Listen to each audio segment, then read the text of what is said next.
know if I'm ready for this. I've been told it's really sad. So I'm really excited. I'm also really nervous. I don't know what I'm getting into. But let's go ahead and let's see what Lucid Dream is all about.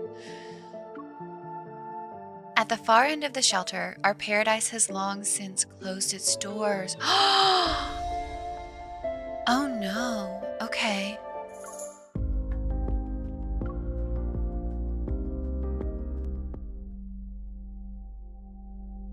In the dark, warm quagmire, a viscous substance slowly dissolves. My body regains a sense of boundless weightlessness. Oh. My consciousness stirs as sunlight filters through my blurred vision.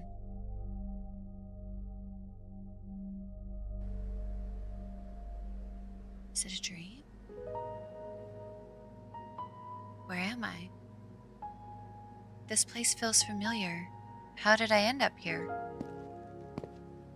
Gentle footsteps echo outside. They're followed by the soft creak of a door opening. I am at his apartment, right? Wait, I don't remember him? What's going on? Your fever's gone down. Just have some more rest. I asked the association if you could take sick leave. So, whether you want to rest at home or walk outside for the next few days, I'll be by your side. What's happened? Is this a dream?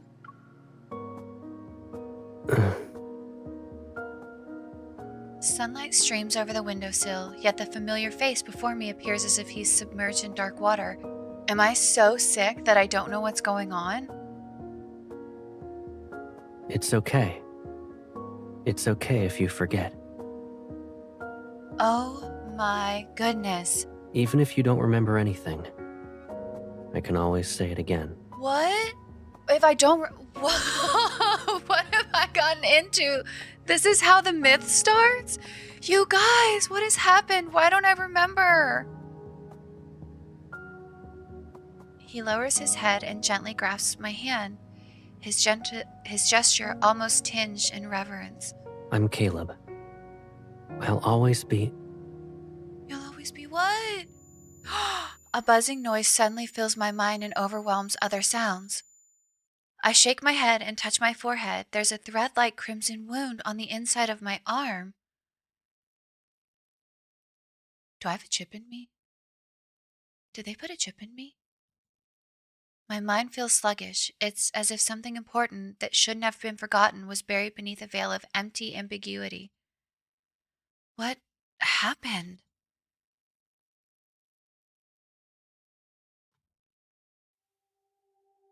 "10 days ago. Oh no! Dear passengers, we have arrived at Sky Haven. Please ensure that you take all your belongings with you as you exit in an orderly fashion. Dragging my... missed that. Dragging my luggage, I walk out of the train station and recall the route I took before. As I find a fast food restaurant to the left of the exit, I take a picture. Okay. Guess where I am right now? Waiting for you to return home. I came to visit him, right? You're in Skyhaven? Of course I am! Wait, am I not going to say anything back? Hello? Oh. I turn off my phone screen and shift my gaze. The fast food restaurant's glass wall reflects my silhouette. The last time I came to Skyhaven was for work 2 months ago. I secretly infiltrated the Far Space Fleet so I could investigate the whereabouts of an ether core fragment. During that mission, Caleb, who became the fleet's colonel, reappeared before me. Immense joy plugged me into a bubble of reclaiming what I had long lost. However, as time passed and I learned more, Caleb's changed behavior and attitude distanced him from the image in my memory. Though we've recently found a new way to get along, I still can't help but wonder, what secret lies hidden behind that unfamiliar colonel's uniform? I have goosebumps. I have goosebumps. Ah! Turn around. Ah! Is he here? Oh my god, that voice. Oh, that... Oh, that sounded so good. The voice actor is so good. You should have Hi! given me a heads up. Still like to do surprise attacks, huh? I do, actually.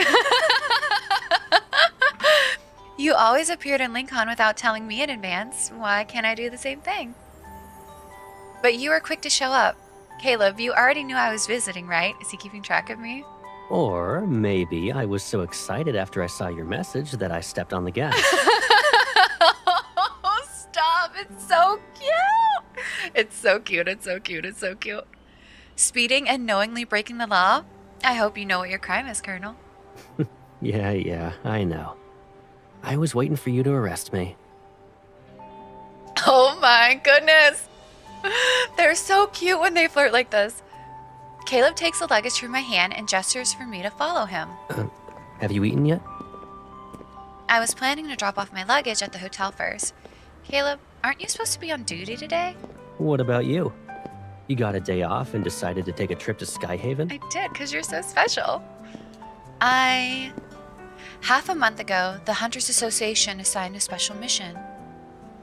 The fleet requested a hunter's assistance in detecting metaflux for one of their secret missions. For work, and to be closer to Caleb, I secured this opportunity. I made sure to arrive in Skyhaven one day before the mission starts. Caleb doesn't know about the mission yet? Our shadows begin to meld together as we walk. I hesitate before deciding to keep this to myself for now. Yeah, I took a day off to see you. You should be teary-eyed since that's the next step in the protocol. In the docking area, Caleb stops behind his personal aircraft. Since you came all the way here for me, you need to play along with my plan now. Okay. Let me take you somewhere first. I'll play along with anything you like. What's gonna happen?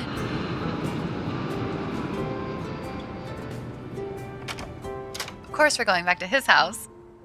10 minutes later, I stare at the familiar scene before me. I'm speechless. Caleb, if I'm not mistaken, this is your house. You're not seeing things. I gotta respond in kind to your surprise. You take me back to your house? The door creaks as it closes behind him. He slightly leans forward and the necklace I gave him sways. Someone had planned a business trip to the Far Space Fleet well in advance. But they kept it so under wraps that I had almost no clue. He knew. I see some people just let the cat out of the bag. Now it's your turn. Why did the fleet request a hunter's assistance? What's the secret mission? Before I can finish speaking, Caleb reaches out and pinches my lips shut. We can focus on the work stuff later. Cancel your hotel reservation first. Okay. And then... And then what? His warm hand lands on my shoulders and pushes me deeper into his home. I quickly step to the side and turn around. And then what? Caleb raises an eyebrow and gazes at me as if seriously considering something. He then spreads his arm. Please tell me it's for a hug. You know what I mean. It is. My memory of the past merges with the person in front of me. The corners of my mouth curl up involuntarily. I move closer and then slowly wrap my arms around his neck. I miss you, Caleb. Welcome home. Oh, no, so cute. Right next to my neck, his breath tickles my skin. He gently runs his fingers through my hair. I'm really happy you're here to see me. Stop! As the sunset's light filters in through the windows, our shadows lean together on the floor and meld into one. Oh, that's the end of that one? That was such a cute way to end, with a little hug. Oh, what's gonna happen next? The sun sets and rises. As its radiance descends on the city again, I prepare to officially report to the Far Space Fleet. To the fleet, that's such a tongue twister for me, I don't know why. The personnel info was supposed to be confidential, but you somehow figured out it was me ahead of time. Oh, I get it. You must have pulled a few strings again, Colonel. It's a new day and you're still bothered by this? I notice my shoelace is loose. Just as I'm about to bend down, Caleb crouches. It's because you turned down the fleet's offer for a shuttle. Figuring out the possible reasons isn't hard. Surprising you is no easy task. I pick up the cap from the nearby coat rack, run my thumb over the silver insignia, and then place it on Caleb's head. Oh! Your entire demeanor changes when you're wearing a uniform. Is it too intimidating? Or is the color too heavy for you? Oh, it's perfect. Can we all just agree it's perfect? It's so perfect. Oh my god, I love it. It doesn't matter what role I'm in. I'm still the Caleb who helps you tie your Oh shoelaces. my god, I love him. I love him so much. Caleb ties my shoelace into a neat little bow. Then he stands up and adjusts my collar before opening the door. Let's go. And keep this with you. Okay. A key? You can use it to open the door to my house, my car, and my personal aircraft. You can try it on anything to see if it'll open, basically. Since you declined the fleet's shuttle, you'll have to ride shotgun with me this week. Stop! He gave me a key to basically everything. Oh my god, the way I love this man so much. This is so cute. This is so cute. This is so cute. I can't wait to know more, but I'm really worried about how this started. Okay, but that's like a problem for later. That's a problem for later. We're gonna just like live in this moment for right now because it's so cute. I'm loving this. Get to ride shotgun. Oh, it's so cute. The official meeting between the association and the fleet will be held on the 17th floor of the fleet's command center. Upon arrival, I saw that the conference room was filled with attendees. Caleb had parted ways with me when we entered the command center. His new adjutant, Liam, guides me through the entry procedure. Your seat has a label with your name on it. Walk straight ahead and you'll find it. I need to go now. I'll see you around. Can we just talk about how they have the best looking NPCs, male and female? Like, hello, Liam, Gideon, Viper, Tara, I can't remember how to say it. I mean,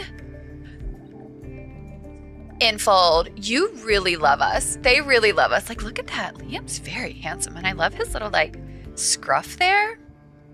Okay. Thank you. I nod at him, but just as I'm about to walk around the aisle, a voice calls out to me from nearby. You're the hunter the association sent? Ew. You're... The man wearing a fleet uniform has a row of medals on his chest. However, his piercing gaze that's directed at me draws my attention. So, the command center allows anyone to just waltz right in now, huh? Caleb sure has a knack for being an eyesore. Sir, I don't believe you can talk about... you can't talk like that in front of me. I need you to know your place in that. That's not going to fly with me. I need you to zip it. You're at a 10, take it to a 2. I pause, unsure if I misheard him, and Liam, who returned before I even realized, positions himself to be in front of me. Yeah, Liam knew. He's like, oh, something's about to go down. Colonel Heath, is there a problem? Oh, he's a colonel too. He sounds jealous. I mean, there's going to be a problem if he keeps talking about Caleb like that. Like, I'm just saying. Colonel Heath, you're going to have a problem, and it's going to be me. You shouldn't stick your nose where it doesn't belong. You're the one throwing out insults, sir. The man casts a dark look. With a snort, he turns around and walks away. Okay. That officer seemed to have a problem or two with hunters. He's the Toon Fleet's colonel, a seasoned veteran with a notoriously bad temper. Try to avoid him whenever possible. Liam escorts me to my seat. He nods once I sit down. He has no problems with hunters. However, he doesn't see eye to eye with Colonel Caleb. You'll find out why soon. Oh no. Looks like this mission is going to be a bumpy ride. As the meeting is about to start, attendees take their seats. The door opens. Amidst the quiet afternoon of everyone present, Caleb walks to the center of the conference room. He looks so good. I'm sure everyone is already aware that there will be personnel changes within the fleet next week. I will assume command over the Tomb Fleet. Colonel Heath will be relieved of his duties so he can rest and recuperate at Atlee Island. Uh-oh, what happened? Huh. So his fleet got taken over by Caleb. No wonder he's upset. The Wanderers and Metaflux Index in the Deepspace tunnel are on a whole different scale compared to what Skyhaven and Lincoln display. Oh no. This is why we've decided to collaborate with the Hunters Association. Okay. A hunter will supervise the physical evaluations of the Tomb Fleet officers. Okay. Now, the fleet handover ceremony will officially begin. I'm watching a ceremony. Oh no. The hologram flickers and the lights dim. During the signal transmission, a faint glow lands on the various expressions of the fleet senior officers in the room.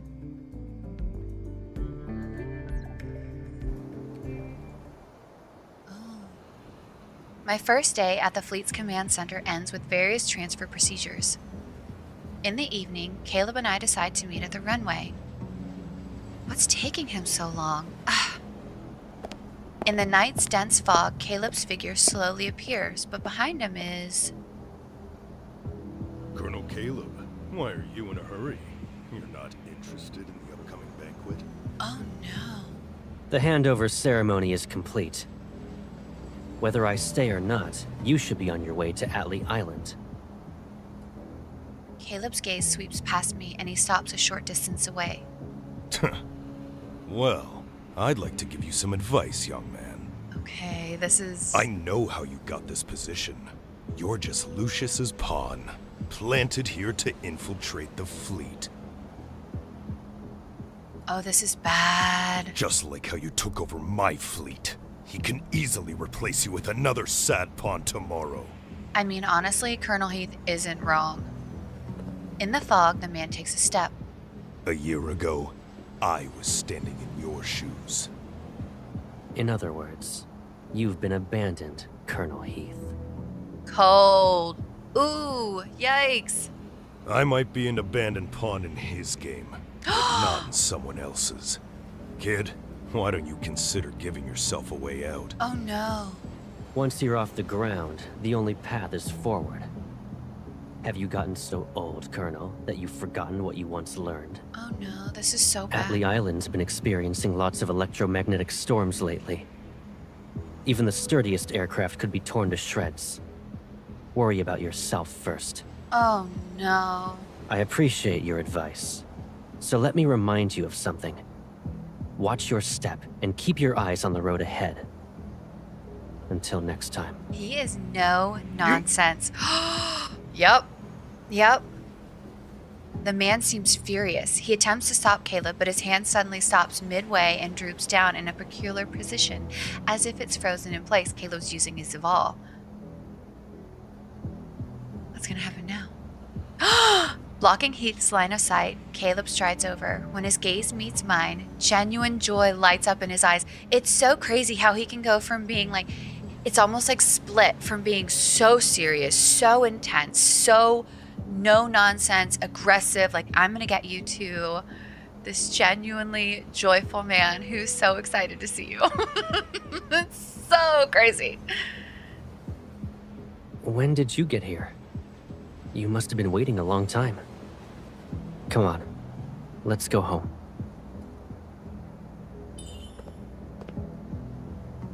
Aww. Okay, so we're back at his house. It's already midnight by the time we get home. After changing my clothes, I lean against the couch and wait. Soon, Caleb walks out of his bedroom. We're home and you're still frowning. Oh no! He walks over and gently taps my furrowed brow. What are you thinking about?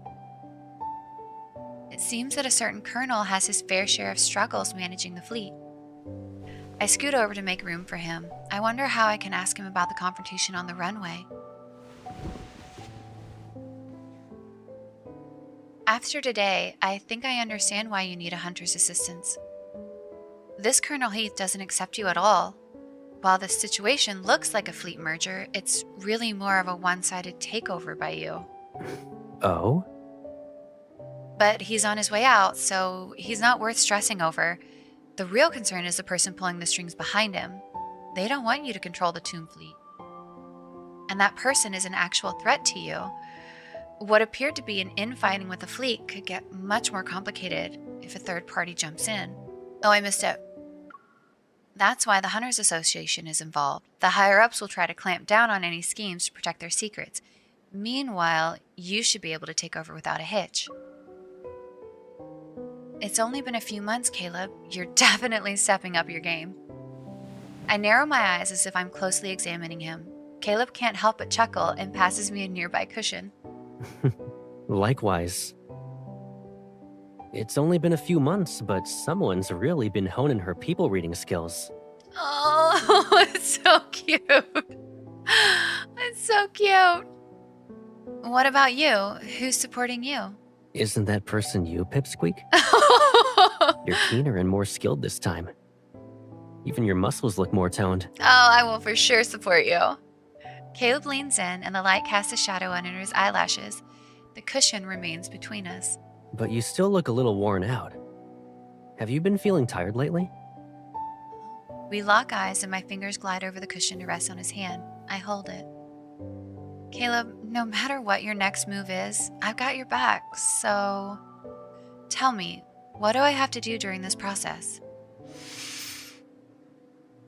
Liam will be overseeing the main procedure. Okay. You'll be in charge of gathering and organizing the personnel files of the Tomb Fleet, and overseeing their anti-transformation tests. Okay. And? What's with that "is that all" look on your face? Because there's probably something way more. Caleb rescues the squish cushion from my grip and hands me another one. His expression slightly becomes more serious. Don't underestimate your role. You've been here for only a day, and you already sense the tension in the air. This won't be a walk in the park. Yeah, it doesn't sound like it. It's not going to be easy at all, is it? If you run into any snags, let Liam deal with them.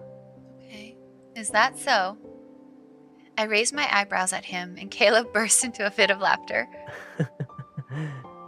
Of course, a small task like this is hardly a challenge for you.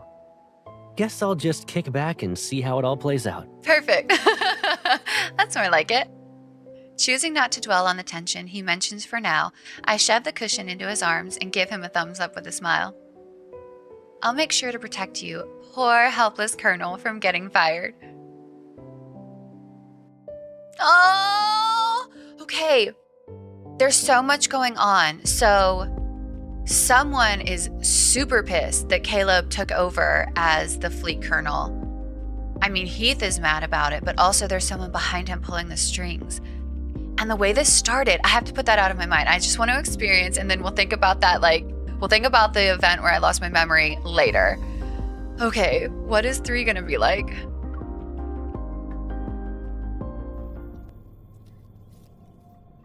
The official transfer of the Tomb Fleet starts today. As expected, the process is anything but smooth.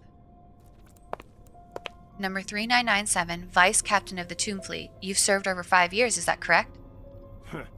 Did you call me over just so I could listen to this crap?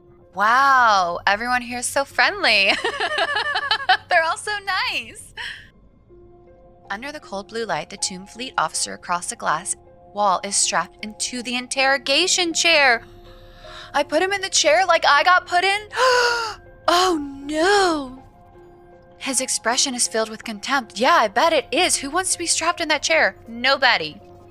I mean, it wasn't that bad when Caleb was in front of us talking to us, but this can't be as fun.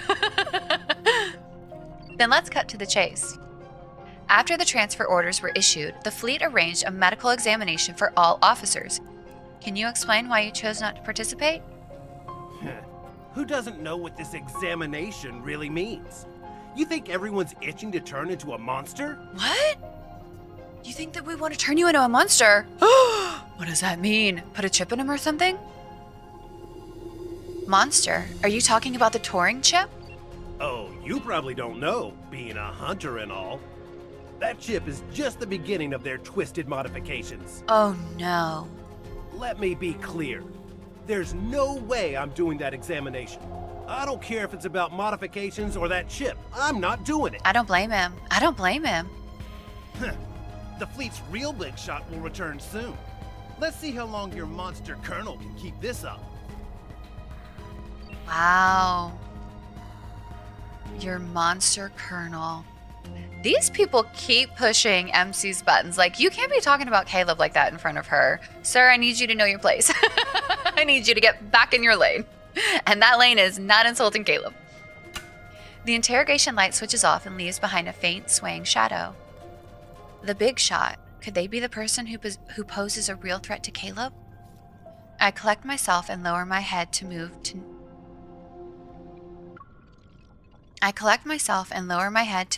number 3997's profile aside.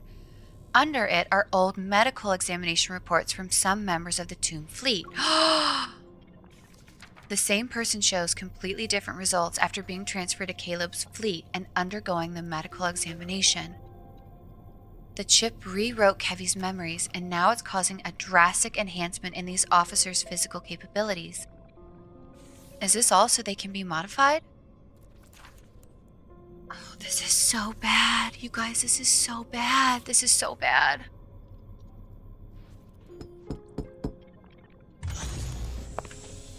Miss, here are the files you requested. I already organized them. That was nice of you. Do you have any further instructions? No, that's everything. Thank you. Understood.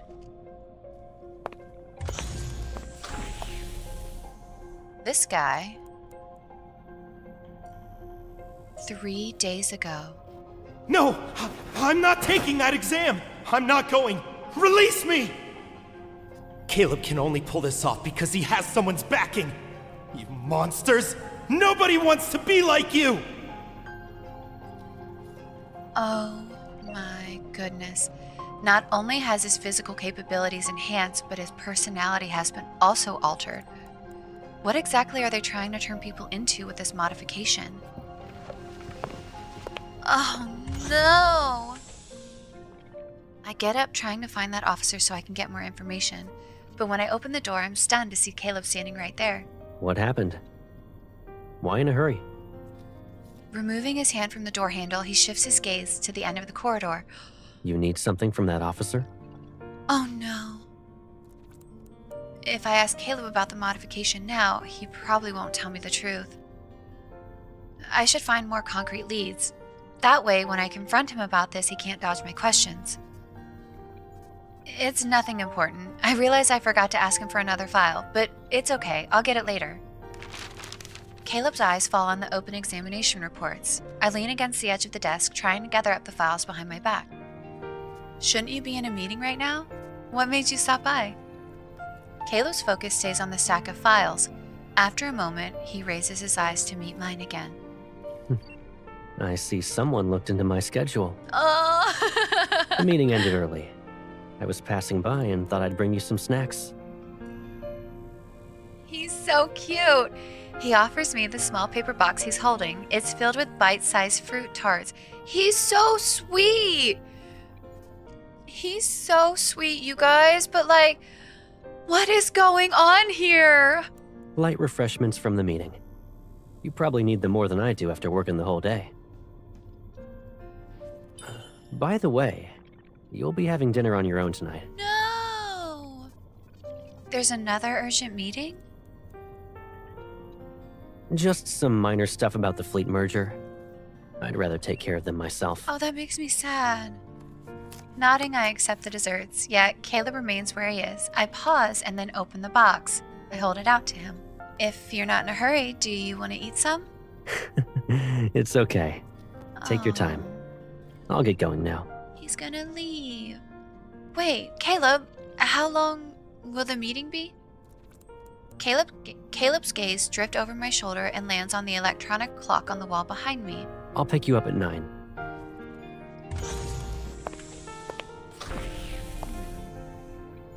The door closes. Through the parted blinds, Caleb's figure slowly disappears at the end of the corridor. Hope I can find some documents related to this modification in the Colonel's office. After reconfirming Caleb's schedule and office duty status through the virtual terminal, I set the dessert box aside and get up. I have 3 hours. That's plenty of time.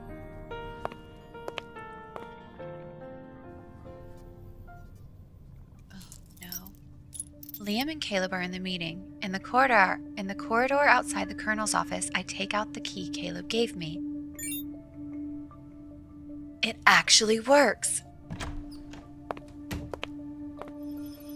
The door opens and then closes. A soft glow from the virtual screen illuminates the quiet office. His password is... In the past, Caleb used to jumble words and numbers that were meaningful to him in a particular pattern to create passwords. I tried 2 combinations and both are incorrect. With only 1 attempt left, I clench my fist. After a moment of hesitation, I try again. It works. The password was a combination of when you come back and my birthday. I can't afford any distractions. As I duplicate his access permissions, I quickly search for anything useful. His personal profile. There it is. Can we just say this man is so down bad? It's of when you come back and my birthday. Like, I'm the password kid. MC's the password kid. He loves her. He loves her so much. The profile reveals that Caleb graduated from DAA Aerospace Academy and participated in secret trainings during his 3rd year. He achieved outstanding results. That's not surprising. Secret training, another thing I didn't know about, but that doesn't seem surprising. I mean, he became colonel rather quickly. I mean, Heath is kind of old, Caleb's kind of young to be colonel, it feels like, so he obviously had to do like some pretty amazing things to get there, so secret training I'm not surprised about. Subsequently, because of his exceptional performance in finding new patrol routes within the Deepspace tunnel, he was promoted to be the fleet's colonel.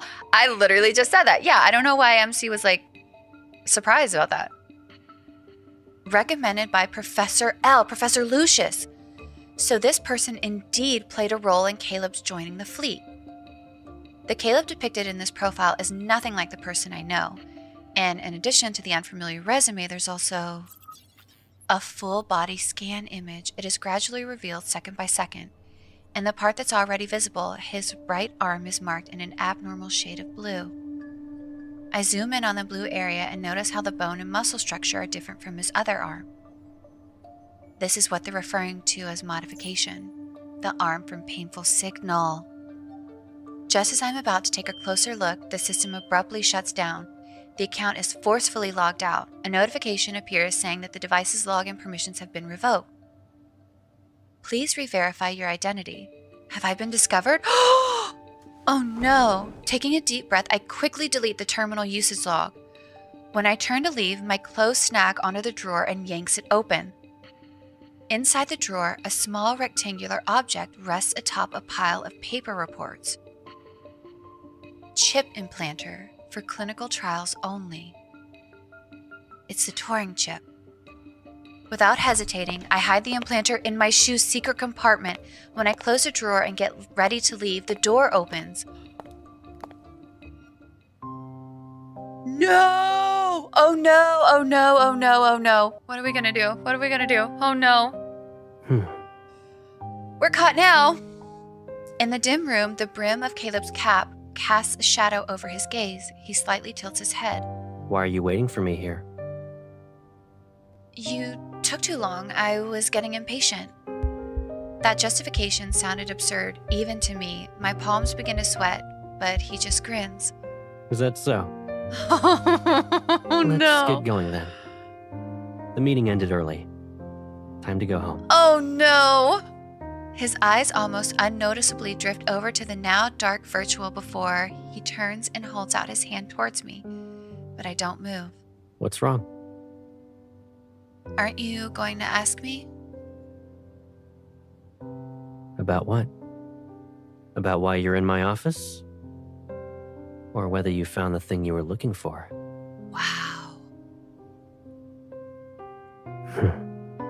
Pulling back his hand from the door handle, Caleb lowers his gaze. Caleb lowers his head. His gaze, obscured by the darkness of the night, engulfs me from head to toe. Anyone entering the Colonel's office without permission will be taken to the interrogation room. No exceptions. But I have his permission, right? But I mean, I have the key. I'm the Colonel. Yeah. Whether you're entering without permission or here because of my orders, I have the final say. I love his voice so much. The voice actor is so good. There's just one minor thing, though.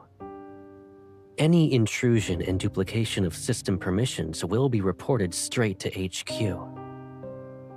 Covering up the traces will be a hassle. Oh no. Caleb slowly pries my fingers from the terminal decryptor and takes it. His movement is deliberate yet firm, leaving no room for resistance. I doubt you'd put me between a rock and a hard place, right? Oh. Yikes, I think I would. The face, the voice, the actions, I know them all too well, yet the person standing before me is like a stranger. I open my mouth, attempting to question him, but the words falter and fade away. In the face of his composure, all my feelings seem utterly pointless. Caleb, I just want to figure out what kind of trouble you're caught up in right now. Can you tell me? I can't speak about anything that's classified. What happens if you do? Will you also be sent to Atlee Island and become another abandoned pawn? When's the last time you took care of your hair? It's a lot longer now. Way to avoid that question. He stays calm and gentle, softly brushing my stray hair away from my face. As if nothing happened, he smoothly shifts the conversation. I can't even see your eyes. I notice a blinding gleam from the insignia on his shoulder. After a long pause, I slowly manage a wry smile. Caleb, has anyone ever told you that this uniform is like your mask? He stands motionless.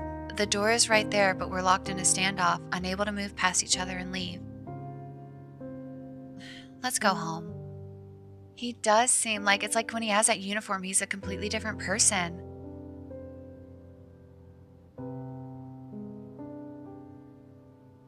Darkness enshrouds his eyes, making his expression hard to read. He glances down for a moment, then lifts his gaze again. The fleeting wavering has already dissipated like a mirage. Okay, let's go home. We're not even going to address it. We're just going to pretend like it didn't happen. That's not good.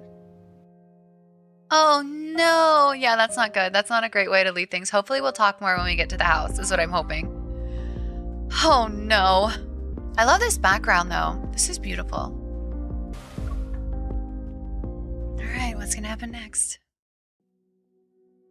I know Caleb wouldn't reveal the fleet's secrets to me.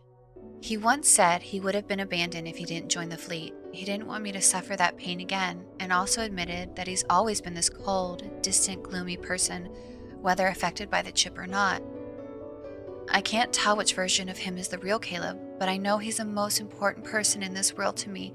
I won't put him between a rock and a hard place. The fleet's colonel's secret training, the Turing chip, modifications, whatever these terms really mean, they're strings that bind Caleb's hands and feet.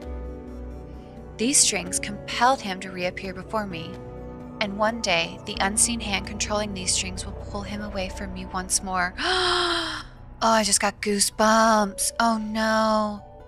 But she's not wrong. The Tomb's fleet handover is undoubtedly a conundrum. I'm bracing myself for the process to drag on endlessly. Yet 3 days later, an unexpected banquet is held.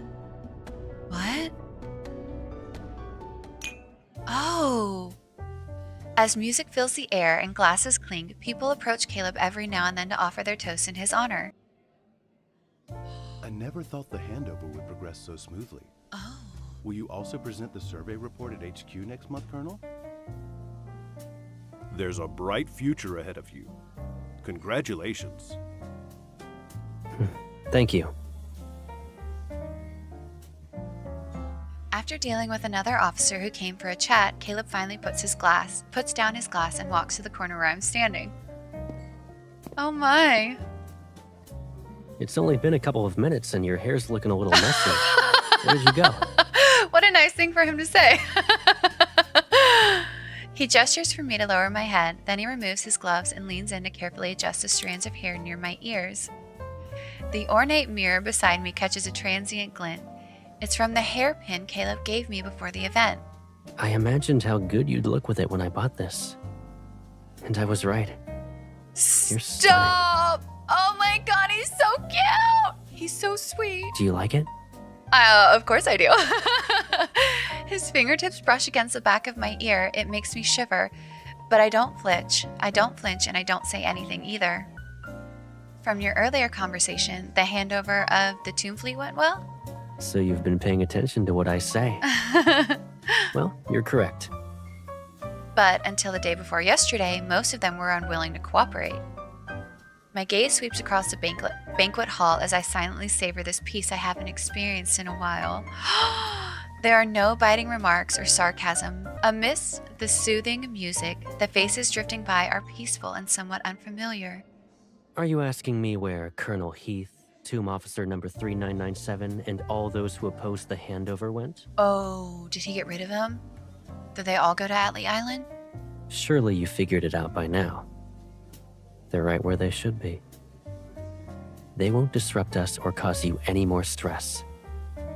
Isn't that a relief? I don't know. The night breeze rustles the curtains by the floor-to-ceiling window. Moonlight bathes him in a grayish glow and makes him appear like a statue made from plaster. Why are you giving me that look? Oh, no. Do you hate it when I'm like this? Stop. How could she hate him when he says it like that? Oh my goodness. I'm just curious. If I throw a wrench in your plans like those people, what are you going to do? Lock me up again? You wouldn't force me to do that. Oh, no. This is gonna, that's foreshadowing. That is probably what's gonna happen, isn't it? Yeah, I've got your back. It doesn't matter what you do. So Caleb, why are you still not telling me about your plan? Amidst our silent impasse, the music transitions to the next song. It seems I won't receive an answer from him. I turn to leave, but in the next instant, danger erupts. A wanderer? What's that? Get down! Something whizzes through the air. My sight is obscured by mist. Out of habit, I turn and draw my gun, but Caleb reacts even faster. Suspended in front of his forehead, defying gravity, is a bullet! Someone tried to shoot him? You're their target? Quick, take cover! I tighten my grip on my gun and try to lead Caleb behind a pillar, but he stops me in my tracks. He doesn't meet my gaze. His eyes linger on his palm instead, his lips press into a thin line for some reason. Caleb? There's no point in hiding. This bullet is probably their first move. Oh no. As we talk to each other, the commotion inside the hall quickly subsides. Well-trained officers quickly regain control of the situation, but the assassin has yet to be captured. It's a diversion. Their actual target must be elsewhere. Where? He slowly clenches his fist. When he raises his head, the shadow of his cap's brim obscures his eyes. Following his line of sight, I look outside. He's staring in the direction of the Alpha and the Beta fleet bases. You stay here. Liam. How many people can you trust right now? Caleb, I'm your best choice. I shake his grip off my wrist. Something flickers in his gaze. A hint of hesitation betrays his words for the first time. It's possible that either the Alpha or Beta fleet base has been taken over, but I can't be sure which one. I already sent people to the Alpha fleet base. So we're gonna go to Beta? I'll check the other base for you. Our eyes lock and we find ourselves in a stalemate once more. This time, after a long silence, Caleb finally relents. Liam, go with her. Perfect, okay. He trusts me. That's good. The adjutant standing silently beside us looks at Caleb. After they make eye contact, he nods to acknowledge the order. Be careful. You too. Oh no. I hastily holster my gun and head for the exit. Before I step into the dark night, I look back.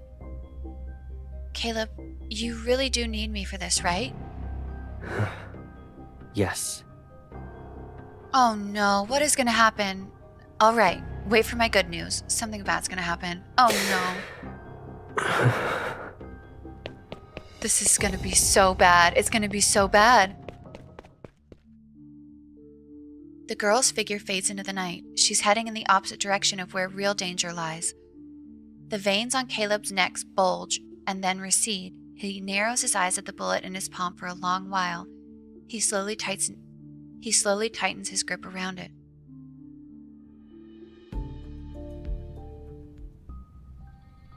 In the unfathomable darkness, the only source of light emanates from a door slightly ajar in the fleet's armory. The approaching sound of footsteps reverberate in the vacant, dim corridor. The man who's sitting in the room unveils a malevolent grin. You're quick on your feet. Ugh! Oh no. Seemingly crushed by an unseen force, the man's veins instantly swell. His face turns red as he collapses to his knees, unable to control his fall. Caleb's there? At the same time, numerous red dots light up, all zeroing in on Caleb's figure that's concealed among the shadows. Who said you could start it when she was around? What? How could you? What? No gunshots ring out. The expected explosion never comes. Caleb locks eyes with a dumbfounded man as he walks into the light, one deliberate step at a time. The gun barrels aimed at him are twisted downward. The crisp sound of breaking bones cut through the air as he steps on the man's wrist, pinned to the ground. Oh no. Having me die for no clear reason in this armory I've just taken over. Honestly, it's not a bad idea. Oh my goodness. That'll definitely make those cunning old foxes at the top suspicious. Naturally, I'll be a perfect justification to purge all the people I've just gathered under me. Whoa, what? After slowly putting on his gloves, Caleb leans down and grabs the man's distorted, reddening face. Too bad you picked the wrong target. Caleb's hand moves to the man's throat. Heath's eyes bulge with pain as Caleb's grip tightens and the bone in his neck creak under the pressure. Don't you dare. Oh, to kill. I think he would dare. Why don't I? Haven't you already come up with a reason for it? A firearms mishap in the armory, with Colonel Heath and others Oh my heroically goodness. sacrificed. What? Humor me for a bit. Who do you think those old foxes will protect? A valuable colonel? Or a bunch of corpses with unknown causes of death? He is cold as ice. Oh my goodness.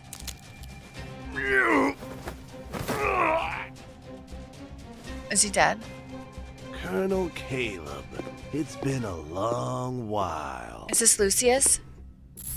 In the shadows, a slender figure emerges. Oh no. With a flick of that person's fingers, dark blue veins abruptly surface on the side of Caleb's neck. He's brought down to his knees. I thought destroying the Turing chip would be difficult. I'll just use your dead body as a greeting gift to Professor Lucius then. Oh my goodness, who is this man? The incandescent light bulb suddenly goes out. With a flash of lightning outside, Caleb's pupils contract in an instant. I was wondering how Heath would dare to act so recklessly. Turns out it was you. Who is this? With bloodshot eyes and muscles taut with strain, Caleb slowly lifts his head, each movement underscored by the flickering and throbbing hum of electricity. Even with you involved, the outcome will still be the same. Who is this man? The door slams shut with a jarring finality, setting off a symphony of sounds that echo like a chaotic banquet. Yet, as the thunderstorm rages, the cacophony gradually gives way to silence. That's it? Okay. So Professor Lucius is a guy where Kevy was staying at his house. I just remembered that. So who was that guy that we just... And how is Professor Lucius so powerful? Do we figure that out? What does he do? Who is he? In regards to like the fleet and everything. And then who is that man? Who's that man who's there? Is he connected? Who's he connected to? So many questions, not enough answers. All right, let's go to 5. Subdued thunder grumbles in the sky as a deep roar resounds from the command center that's concealed within dark clouds. Aircraft stand on the silent runway. aircraft stands on the silent runway. After checking both bases, I've confirmed that the so-called takeover was nothing but a fabrication. Above my head, the navigation lights of more than a dozen aircrafts weave dense glowing trails across the night sky. The wind stirs up the airwaves, sending them swirling into the distance. Those are Caleb's reinforcements, right? I look at the adjutant who had forcefully escorted me back to Skyhaven. In the descending rain, his countenance remains calm. The fleet bases were never in danger. It was Caleb who played the diversion, and you knew this, Liam. Considering the circumstances, ensuring you left the area was for the best. Did he also predict they'd make a move at tonight's banquet? Caleb planned out everything, but I never thought my role would have me be out of the game. You were the only person the Colonel can trust. However, your presence would affect his decisions. Please don't hold this against him. I mean, Liam's not wrong. That's a really good point, but it still doesn't mean that doesn't suck. And it feels like the MC can't trust him. How could I? It's just that his overwhelming need to protect me is kind of laughable. Even if I returned to the fleet's command center now, I'd only end up being a spectator at Caleb's side. On the dimly lit street where light and shadow intertwine, I shuffle around aimlessly. Liam, you're Caleb's adjutant. Do you think he trusts you? I don't need the Colonel's trust. I only need his orders. Oh. Interesting. Is that what he's hoping out of the MC? Like, she needs his trust. She needs to be able to trust him. And maybe he only wants her to take these orders in these moments? That doesn't seem fair. So if he orders you to leave behind your loved ones, you do it? That's precisely why I can stand by his side and serve him. What? Yeah, there are no words for that one. Yikes! The red light flickers on the opposite side of the empty crossroad. I stop in my tracks and look into his empty gaze. Miss Hunter, we're not the same as you. Why not? How so? Is it because I haven't been modified by that chip? Liam, if the chip was implanted into me, what would your colonel do? He'd do whatever it takes to get it removed. But miss, you don't have to put yourself through that pain. Oh my goodness. Of course. You're safe now. I'll start heading back. The Colonel said he'll be waiting for you at home after the banquet ends. Will he, though? We don't know how that ended. Liam bows and then salutes me. He turns to leave. The downpour drapes over the glass wall by the street. I look over and see my blurred reflection in a cascade of falling Asiatic apple petals. The Turing chip I took from the Colonel's office is still in the secret compartment of my shoe along with the implanter. The remaining distance between Caleb and me will disappear with one simple press.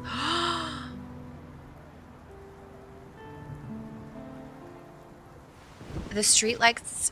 Oh my goodness. The streetlights glimmer in the rain as I sit on a bench. I'm drained of strength.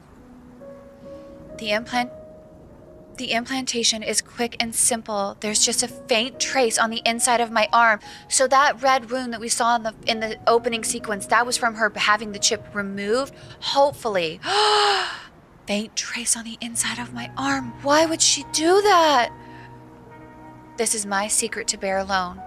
It feels like me against the world, and I'd go to any length to cry out my agony. Oh, baby girl! Just imagining Caleb's reaction upon finding this out sends a shiver through the depths of my heart. He's here! The sound of footsteps draw closer. Just as a shadow engulfs me, the rain stops. I've been looking for you everywhere. Why didn't you return home? Because I planted a chip in my arm, that's why! Oh no!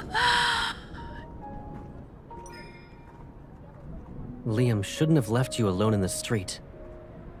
I walked here by myself. It has nothing to do with him. Why are you sitting in the rain like this? You'll get sick. When we played hide and seek in the past, Caleb always managed to find me.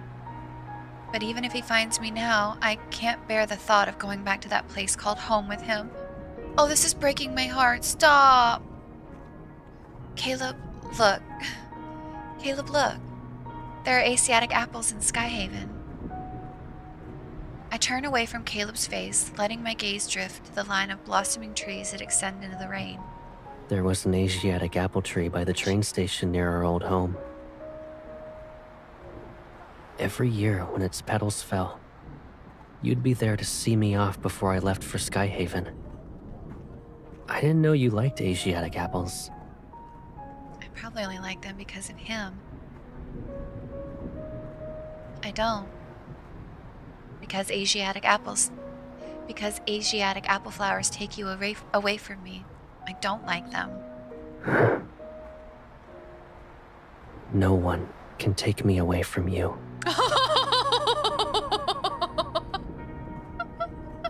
Okay. I loved that. The vibrant clusters of flowers carry no scent, like I'm staring at rows of trees adorned with beautiful but lifeless specimens. Will you come back with me now?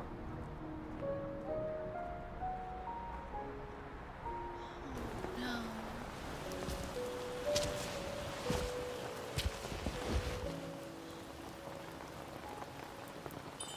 How long do you plan to lock me up this time? A month? A year? Or forever? If every problem pulls me further away from you, then I'll spend a lifetime searching for the answers. He's But so handsome. until that final moment, we'll always be together. What if my friends and colleagues from the association come looking for me? In that case, I'll hold a funeral they can attend, so they'll think you're gone forever. Excuse me? Excuse me, what? Sir. You're at a 10. You're more at like 100, and I need you at like a 5. We gotta take it down one notch. Just a couple notches. Oh my. Let's go back, or else you'll catch a cold. He's so possessive. He's so possessive. Oh!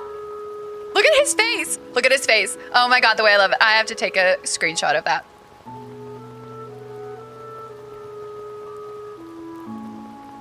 So handsome, though. Okay. Isn't it funny that you're worried about me catching a cold after discussing my funeral?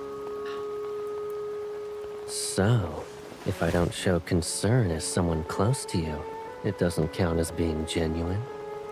Oh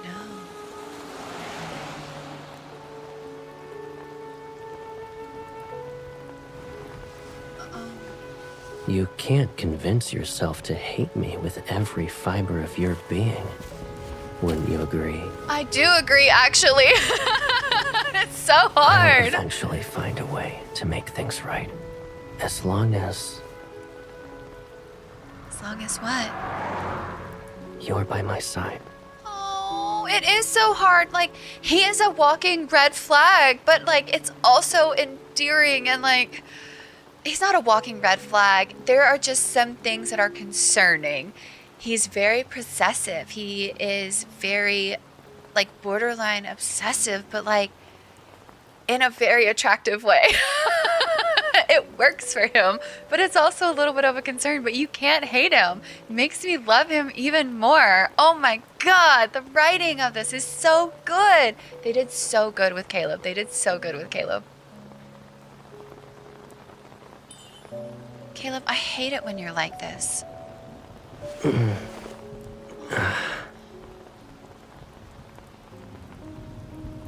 Give up.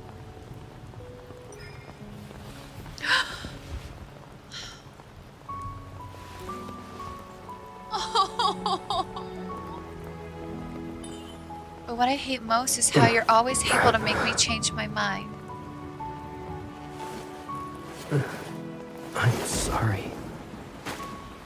I feel like I don't know how to take care of you anymore. Oh, stop that breaks my heart. You don't have to. You don't have to. Caleb, what's going on? Is he sick? What's happening? Let's go home. Oh my god, Caleb! Oh my god, why don't I have a face? Look at her face. Oh no.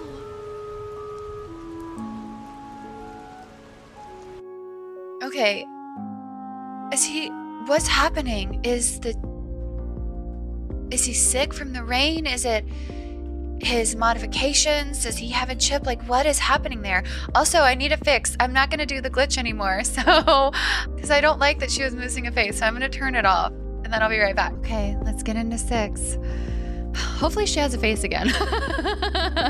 I hate that we, like, can't have the hair and everything. Like, we can't see the MC as we envision her, but I would rather her have a face than, you know, the white hair and everything that my MC looks like. So, all right, let's go ahead.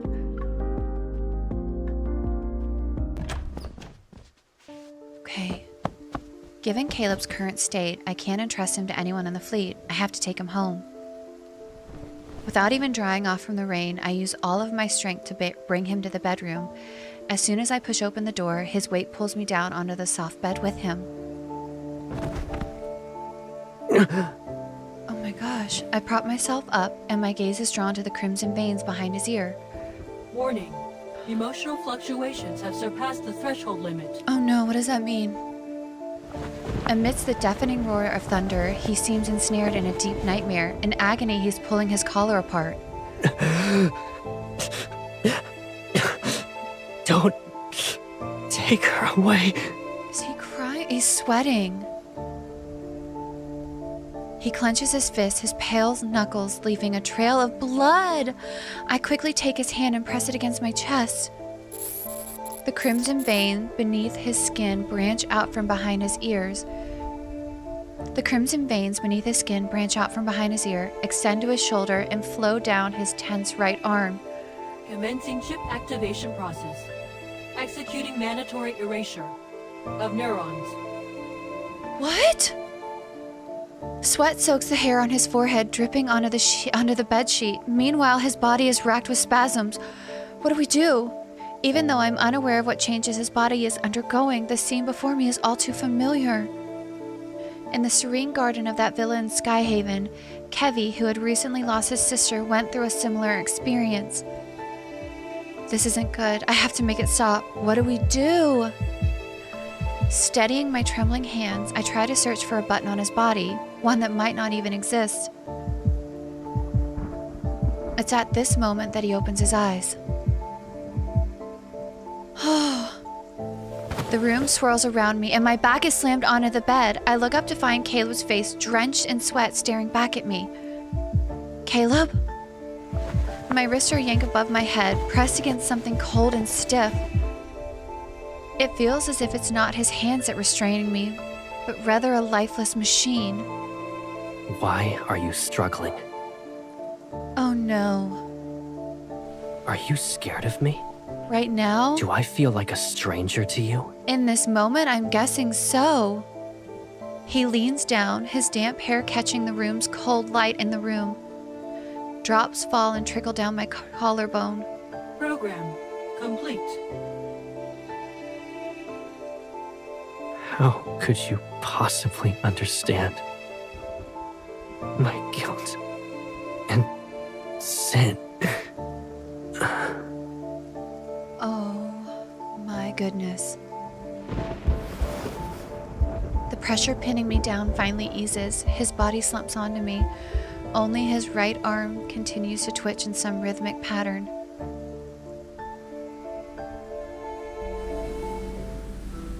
What is this? Since Caleb returned to me, I rarely had nightmares about him. But I dreamed of him that night. There was no sun. He floated within a dark green jungle. The ropes that bound him morphed into vines sprouting from sturdy branches. They wrapped around his wrists and ankles like venomous snakes flicking their tongues. Adam and Eve, like, so many people have talked about like the apple and the snake, and it's kind of like Adam and Eve kind of like imagery, and there it is again. Like,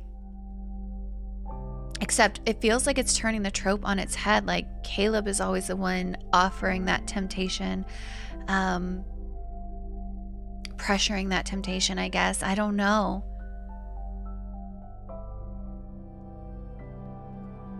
Every muscle swelled under the vine's encroachment.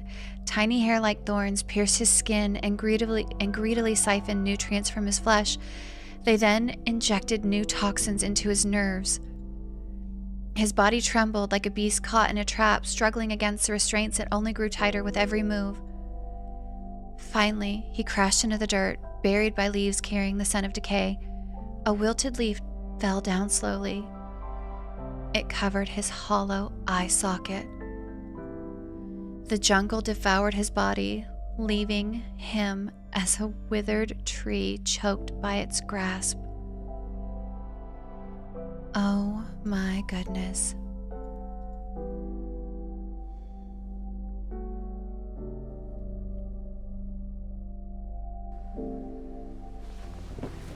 Waking up from that dream, I groggily reached towards the other side of the bed. Caleb? She's back in her bedroom. My palm feels nothing but the mattress. I instantly return to reality. Caleb? Where is he? I need to get to the living room. As soon as I make a turn in the hallway, morning light floods my vision. Skyhaven's sunlight has always been brighter than the one that touches Lincoln. Through the gaps between my fingers, a figure becomes clear as if rising from a pool of clear water. When did you get up? I let out a sigh of relief and walked toward Caleb. I place my palm on his forehead, then slide it down his right arm, gently squeezing as I go. Do you feel better now? Let me take a look. His gaze shifts to my face. He's holding a photo that was originally placed on the coffee table. When I woke up this morning, I saw you were lying down next to me. Okay. Oh, is that it? Not intending to guess the meaning behind his words, I lower my head and take the photo from him. In it, Caleb is wearing a uniform. The girl next to him is planting a tender kiss on his slightly surprised face. His embrace and the way he carries himself feel familiar. His body doesn't resist, and it almost seems like he wants more. This is a photo of Caleb and me. It was taken when he graduated from the academy. So... Oh, his finger brushes my temple as he tucks a strand of hair behind my ear. Tracing the curve of my jaw, Caleb gently lifts my chin. His cool touch strokes my cheek as if he's seeking an answer to some enigmatic question beneath my skin. Who are you?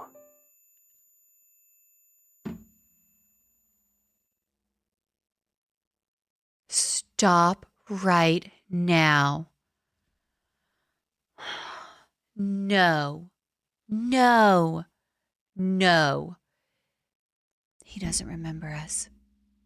He doesn't remember us. Oh no. Caleb, you don't remember me? Oh. The most absurd assumption ends up being true. Caleb is sitting in front of me, yet he acts like a puppet stripped of its soul. No! Unlike Kevy, his memories haven't been altered. The touring chip has completely wiped them out. So, it's more than just me. You don't even remember who you are? Oh my goodness, I can't believe this. As he sits on the couch, it feels as though a frosted glass wall separates us. He's so near, yet I can't see him clearly. But I remember the way you made me feel. Oh, stop. He lowers his head, his index finger fishing out the metal necklace hiding underneath his collar. I also remember you gave this to me. Okay, that's something at least. Were we close like this? Oh, Caleb. After everything that's happened, it's hard to put our relationship into simple words. He was one of the most important people in my life. Even with all that has happened, he's still someone I can't afford to lose. My heartbeat is like a balloon that rises high only to come crashing back into his chest. When I lock eyes with Caleb, a ridiculous thought strikes me like lightning. No matter what I say, he'll believe me. We're the most important person to each other. You're the most important person to me, and I'm the most important person to you. As if to affirm my words, I snuggle against Caleb's chest and wrap my arms around his neck. Caleb, I'm the only one in this world who truly knows you. This is breaking my heart. Stop. You're the only one who truly knows me. You'll never leave me, just like the vines that cling to a tree. We shared a part of our lives with each other, so we'll never be apart. I'm sorry. I can't remember anything. It's okay if you can't remember for now. I'll always be here for you. The pleasure from deceit and setting traps almost numbs my limbs. I tighten my hold on him and my lips brush against his earlobes. Setting deceit, but that was true. They were... what? What she said was true.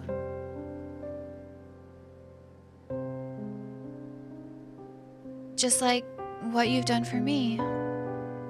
The open window is closed as a sudden breeze sweeps through the room.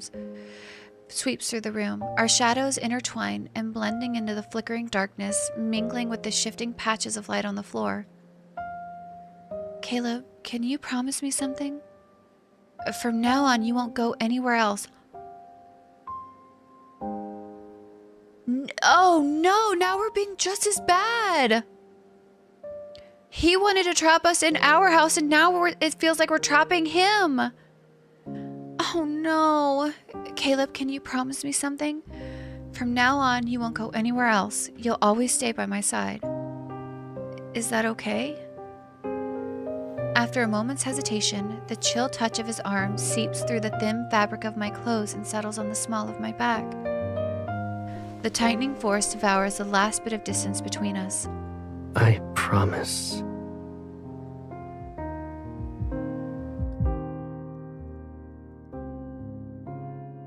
I cannot believe we just did that. I cannot believe we just did that. Oh gosh, we're both red flags. That's like, now we did trap him.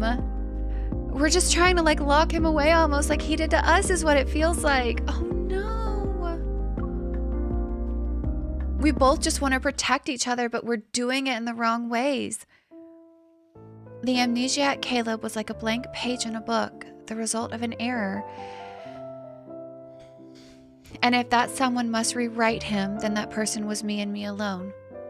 I hid his phone, fleet uniform, communication device, and anything else that might wake him from his dream. It's never easy to locate a fleet's colonel's residence. That dim house was a chaotic black hole evading the constraints of time. He's reduced to a solitary figure, to a solitary floating island that drifts within, and I was the sole resident. Over the course of 3 days, it's as if we've returned to our childhood, to the small garden of that shelter where we first met. We only grew with each other's company, and the world beyond these walls didn't mean anything to us. Caleb, there are a lot of monsters outside. Will the world end tomorrow? There's no need to be afraid of the end of the world. Where do you want to go today? Let's have some fun. The amusement park. Oh, Skyhaven's amusement park was built on a small island near the central island. The top half of the Ferris wheel disappears into the clouds. Amidst the crowd's screams, the pendulum ride reaches its apex. Just off the ride, I lean against the railing, my stomach churning like a storm.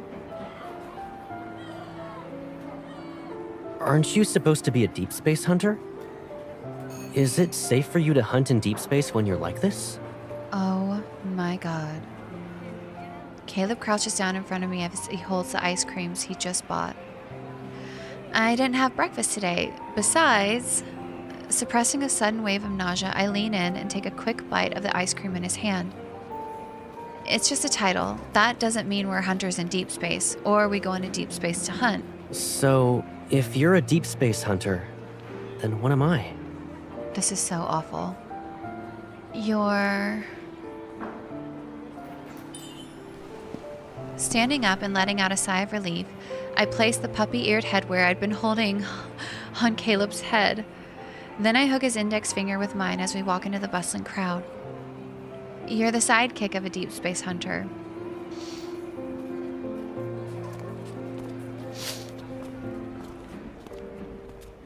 Time flows differently in the amusement park. Even without planning anything, we still manage to spend the entire day here. The dusk in Skyhaven paints the sky in shades of purple and orange as the sun sinks into the distant sea of clouds. The sightseeing train loops around the floating island, and the last passenger car, Caleb and I sit side by side in the back row. I bet you used to tease me all the time. Am I right? Oh my god, I hate this so much. He removes the headwear and tucks it into the plush apple bag slung across his chest. He ties a glittering balloon to the train car's handle. But you always took it willingly, even enjoyed it. He pats his own shoulder. Want to take a nap? Oh. I yawn again and lean my head on him. Caleb, in a happy place like an amusement park, no one wants to waste time sleeping. Really? Well, this place kind of feels like a dream. And I don't think it's a waste of time to sleep in a dream. Oh my goodness. Shifting into a comfortable position, I nuzzle Caleb and close my eyes. Then promise me you'll still be here when I wake up. The wheels rumble as they begin to move. Suddenly, the watch on my wrist emits a faint vibration. Wanderers. I turn away from him a little and check the message. Oh, okay. It's a notice from the Hunters Association. My temporary assignment is supposed to end in 3 days. The association is asking me about the progress of this mission and confirming my return date. You took away my phone, so it's only fair if I confiscate your watch, I think. Oh no. Why do you look unhappy? I put away my watch and turn back around. It's nothing. Our sweet dream is about to close its doors. It'll be open again tomorrow. We can come back.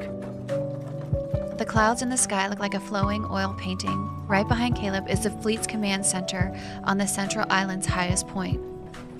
He's been MIA for 3 whole days. I wonder how long it'll take for the storm to reach us as it brews atop that tower. Words rush to my lips, but suddenly, for some reason, my mind feels foggy from a throbbing pain. Maybe this planet will explode tomorrow, and it'll be the end of the world. That's nothing to be afraid of. The world we live in is already mid-explosion. So even if it comes to an end, we can always move on to the next one. The pain in the inside of my wrist intensifies, but somehow my nerves start to twitch with a strange, excited tremor. Oh no. I'm older now. I don't believe in those stories anymore. I look down at Caleb's hand resting by his knee. Carefully, I separate his fingers and then give him a soft squeeze. I just realized how big your hands are. Back then, when I was teaching you how to shoot, I couldn't completely cover your hands. But now... Caleb's eyelashes flutter down as he lets me play with his fingers. Then gently, he closes his hand around mine, enveloping it completely in warmth. Now, we've both grown up. Does that mean we can finally do all the things we used to want to do but couldn't before? We couldn't do? Or you mean the things we wouldn't dare to do? Our fingers intertwine, our skin rubbing against each other. I can feel his heartbeat travels from his bones to my ears. Caleb's voice takes on a serious tone. What if I dare? Will you do the same? My fingers slightly tremble in his grip. I have a sense that something's about to happen. I look up and force myself to respond with a determined smile. Caleb, since you said that, then... Ah! Kiss me! Yes! 100%! Kiss me. Wait, this is so wrong because what she's doing's wrong. Maybe I shouldn't have... oh gosh. Oh no. Seeing Caleb hesitate, I hear myself let out a scoff. You coward. Just as I'm about to turn away, he suddenly presses his nose against mine. What did you just say? Our breaths blend because we're so close to each other, and the warmth from his dry lips began to stir everything around us. You're all bark but no bite. This is a bluff. The sudden closeness makes me falter. Caleb leans in just as I expected. What's gonna happen? In that instant, it feels like electricity jolts through my nerves. Before the moment can fully unfold, I turn my face away, so I'm the coward. It's me. His lips brush against my ear, and I sit stiffly, watching a plane dive into the cotton candy-like clouds in the distance. Coward. Exactly. My head begins to feel foggy and heavy again. Out of the corner of my eye, I notice several aircraft approaching the floating island. They're exclusive to the fleet at Caleb's command. Every deployment is inevitably linked to its colonel. Tension grips me as I see them. I quickly wrap my arms around Caleb's neck. Caleb, let's go home. He follows my hurried glance, but fortunately, the drifting clouds obscure everything from his view. We'll head back as soon as we get off the train. Let's leave now. Are you scared or something? Clouds stretch endlessly outside the train, but I know Caleb will find a way out eventually. I press my hands against the edge of the train car and push myself up. Hey, where are you going? Use your evil. Anywhere is fine. It doesn't matter. Anyway, tomorrow's the end of the world. He grabs my arm and pulls me back into the train car. His eyes sweep over my inner arm. His grip tightens around my wrist. Where did this come from? The chip? I see his lips moving, but I can't hear him. Everything is drowned out by a piercing buzz. They're here, Caleb. They're coming.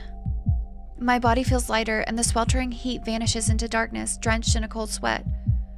Pain surges in waves, and only a faint straw-like glimmer of light remains floating on the surface. No! Oh gosh, what happens next? Oh no, he knows we have the chip.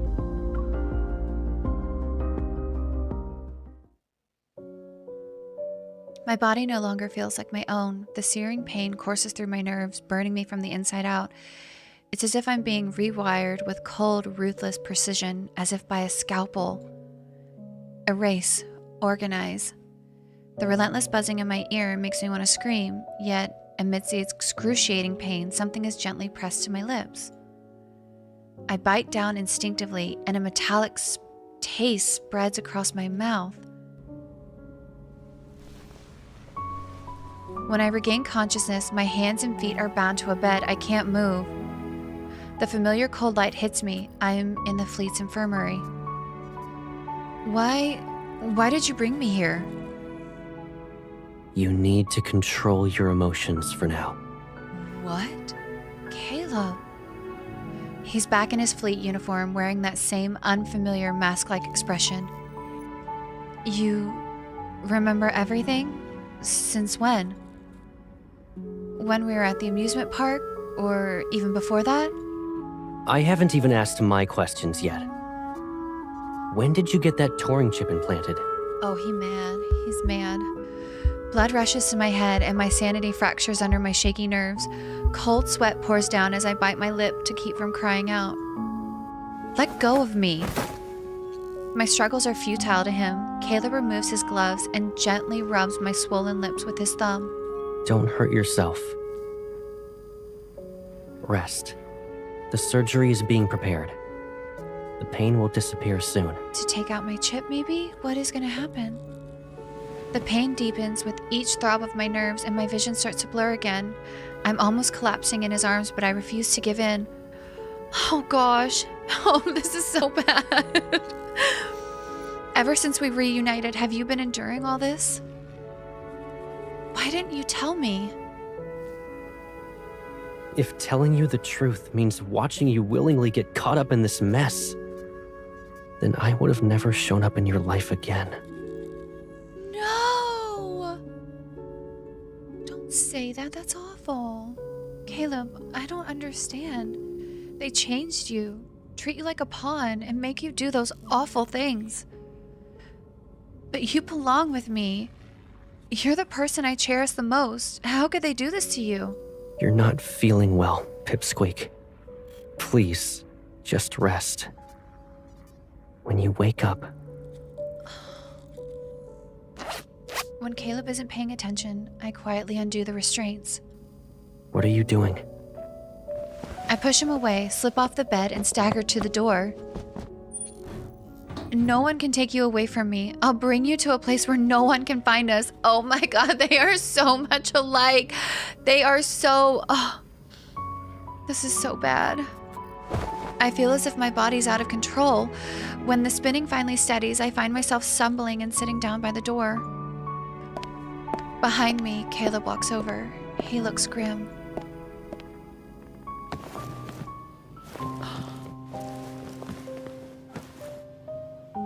Let go of me. Okay, so she started acting the same way he did once she put the chip in, like, I can only protect him. I'm gonna lock him away. Like, I have to protect the thing I cherish the most. Is this can't be the chips doing, right? This is actually them having that reaction. Like, they're both overprotective. They're both borderline obsessive. Maybe the chip's enhancing it? I don't know. I'm just saying all these things out loud. I don't know if I really believe them. I'm just working through things. I don't know, but it's crazy that they're both now kind of acting like that now that she has a chip and he has a chip. Maybe it's just enhancing it? Or maybe it's doing nothing. I don't know. Someone tell me what you guys think. Let go of me. Oh, I'm a lot stronger than I thought. When you're like this, where do you think you can go? Oh. If you can't calm down, just stay like this for now. Stay like what? Remember when we were kids and you had a fever? You were so restless that I worried you'd hurt yourself by biting your tongue. So I let you bite my hand instead. What? One time you bit down really hard, and that mark lasted for 2 weeks. At the time, I thought that when you were older, I'd settle the score with you. One grievance at a time. Oh, Caleb.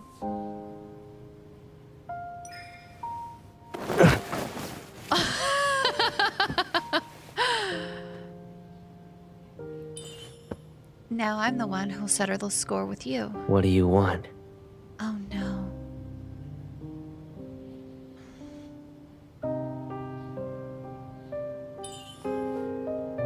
I want to peel open your heart to see what secrets are hidden within. As the Far Space Fleet's colonel, you've... A trial? Ooh. What? As the Far Space Fleet's colonel, you've never been put on trial like this before, right? Ooh, okay. What have I done wrong? What are you accusing me of?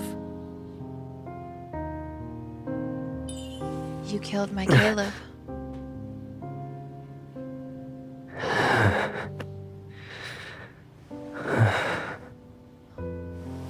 The Caleb in this uniform.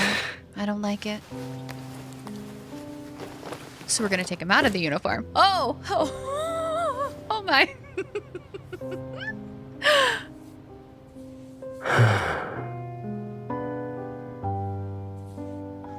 Pipsqueak, you should get some sleep now. Kiss. Oh.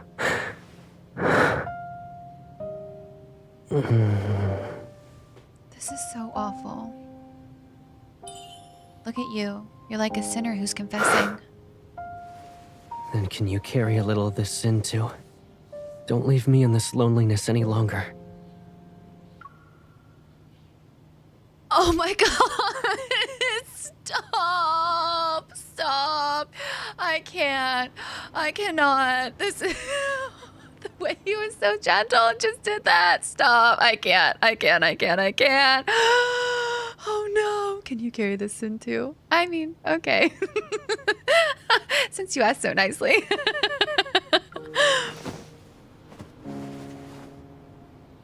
Oh, look at him. Oh my gosh, this is heartbreaking. My head, it hurts. It'll be like when we were kids. What does that mean? When you wake up,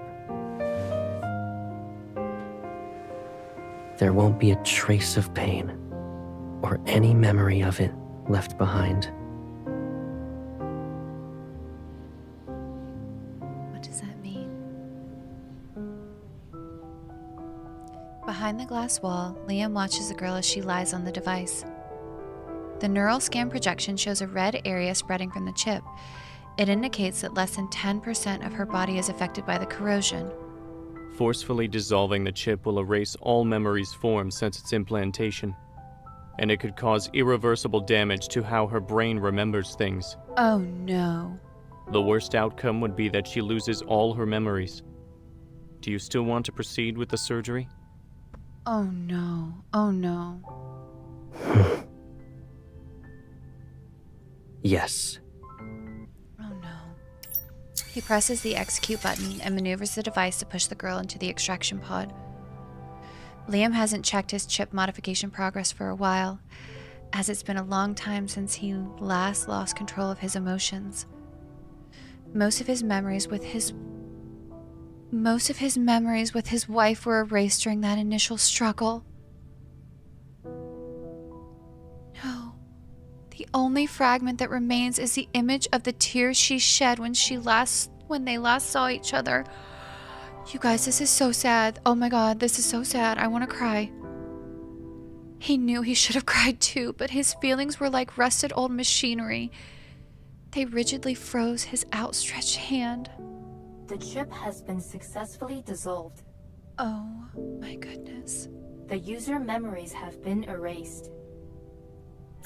The process finishes smoothly and the projection automatically disappears. The only unknown answer will be revealed when she wakes up. Liam looks at Caleb, who's beside him. With how he now observes things, he can't say which is more agonizing, forgetting someone or being forgotten by them.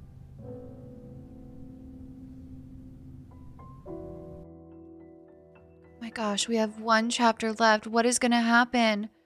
Is this going to go back to the present?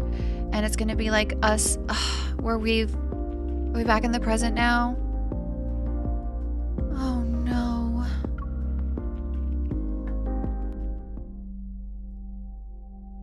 In the dark, warm quagmire, a viscous substance slowly dissolves. My body regains a sense of boundless weightlessness.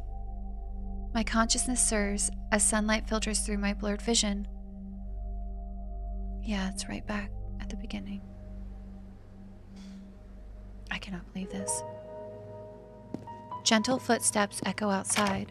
They're followed by the soft creak of a door opening.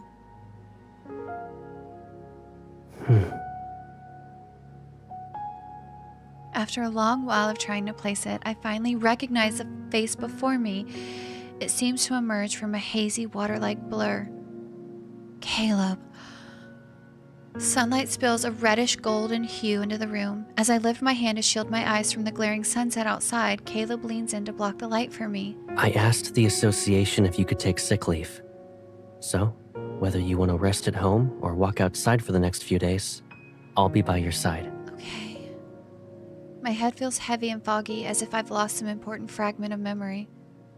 Our eyes meet, and slowly, my gaze drifts to the red mark peeking out from beneath his cuff. A bite mark? Caleb, what happened? I can't. Oh no, oh my gosh, no! Caleb slightly purses his lips for a fleeting moment, his expression appearing peculiar. It's as if he's fallen into an abyss of sorrow. It's okay if you can't remember for now. eat something first.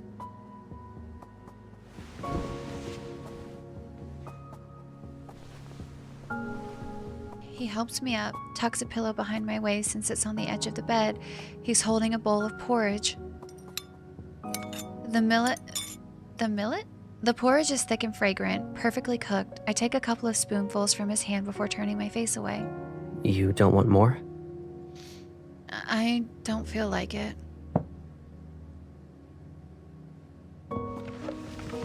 He gives a slight nod and stands up. As he turns around, a sudden wave of anxiety hits me. I immediately grasp the fabric at his waist. Where are you going? I'm just putting the bowl away. Caleb sits back down and opens his mouth like he's about to speak, yet he chooses to remain silent. Don't worry. I won't go anywhere until you fall asleep. Oh my goodness. The shadows under his eyes betray a night of sleeplessness. He gently brushes away the stray strands of my hair. Feeling sleepy? Every cell in my brain feels drained. It's like I fought for so long, still I shake my head. I don't want to rest, unless you help me fall asleep. How's he gonna do that? Ma'am, what are you suggesting? I just need to know, like, what are you suggesting here? I have a hunch that when I wake up, he'll no longer be the Caleb who only belongs to me. I curl up against his chest. After a moment, he wraps his arms around me, resting his chin on my shoulder and letting out a soft, tender laugh. Who only belongs to me. So they're just both like that. They're both jealous and possessive and controlling in ways, and they just want to stay secluded almost, it feels like, so that there can be no outside influence. And I'm guessing it's because when they're secluded, when it's just each other, that's the only control they have. That's the only safety they can offer each other. Sure. Should I tell you a bedtime story? Or do something else? Well, maybe something else? No bedtime story. You've never been a good storyteller since we were kids. Besides, I don't want to hear any more of your stories. A cool silver light glimmers near my neck. The metal pendant gently swings back and forth. Struggling to keep my eyes open, I cradle the pendant in my palm. When you come back, do you still remember what this gift represents? You hoped I'd come back safe and sound from every mission, right? Back then, I thought, if you could just return to me, I wouldn't ask for anything else. A fleeting emotion passes through Caleb's eyes. I look up and tenderly touch his face.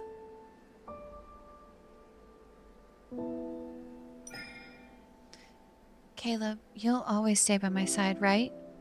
Yes. Then should I put a bell around your neck? I trace my finger along his neck. They brush over his Adam's apple before pressing down on the center of his collarbone. It'll be right there. That way you won't be able to escape. When you held my hand that day for the first time, I knew I'd never get away from you. He leans down and kisses my forehead with a tenderness to show how much he cherishes me. So don't be afraid.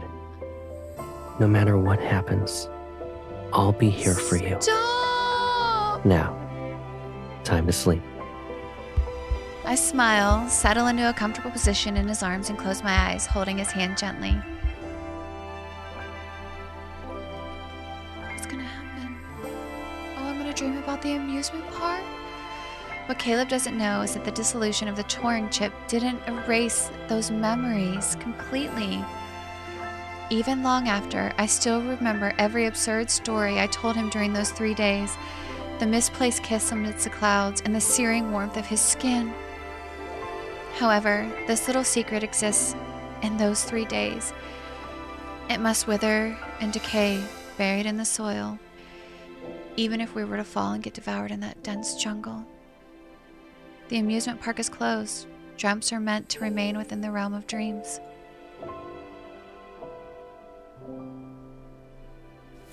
Oh, thank goodness. I thought it was going to end. No one has visited the small garden behind the shelter in a long time. The young man wearing a uniform pushes open the iron gate and walks along the desolate path in the expanse of plants. His leather boots step over a toppled seesaw in the weeds. In the distance, with his view, a girl is sitting on a paper crane. Her back faces him. She swings her leg over when she turns to him. The rusty springs beneath her emit a jarring, screeching note. Caleb, you're here. The side of the elephant slide was etched with uneven marks of their heights as they grew up, one row on the left, one on the right. His marks always sit a bit higher than hers. I'm the older one, so I'll always be taller. Stop!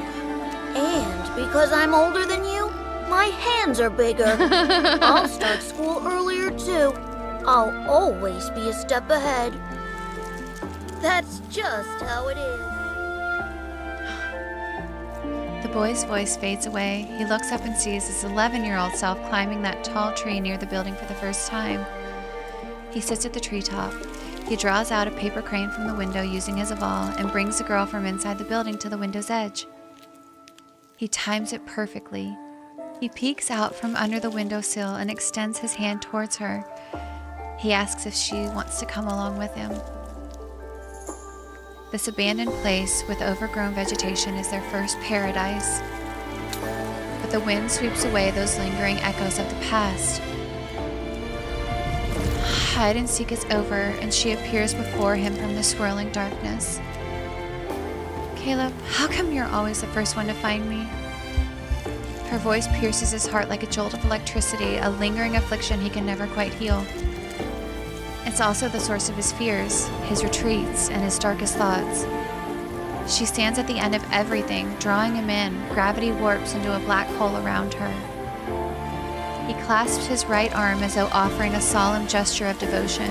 Maybe it's because I love you a little more than you realize. What? No! Already? I love you.